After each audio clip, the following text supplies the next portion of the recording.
Hi, pag-usapan natin ang how you can relax. And sabi nga ng isang tao, kahit nag-work siya, pwede daw siyang maging relax. How? Pwede pala tayong maging relax kahit nag-work tayo. Kapag you know something that push you through, doing what are those things that's you working with purpose.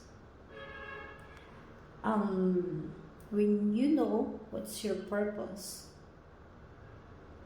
that was the time you feel relaxed. Why? Because you know exactly what to do. Nagiging tremble lang naman tayo when we don't know exactly kung anong gagawin.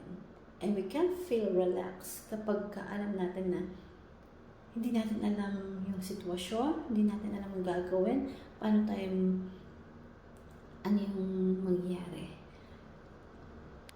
You feel relaxed when you know exactly what is your purpose. Because your mind, body, and soul work together going the purpose that you want. And para sa akin, the best thing that you will feel relaxed is when you surrender everything to God, especially your purpose. Why? Everything works well and easy when your purpose is the purpose of God's. Your will is God's will because you have backup working with you. You have backup that handles or in control. Even you are in very toughest situations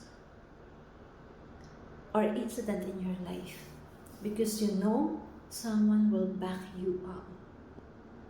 And when you know what to do, even shakeable yung situation, you feel relaxed, especially when you are working with God.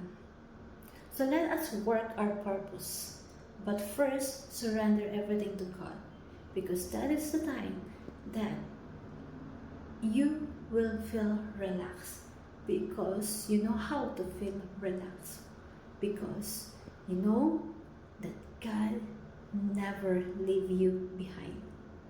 He's working with you.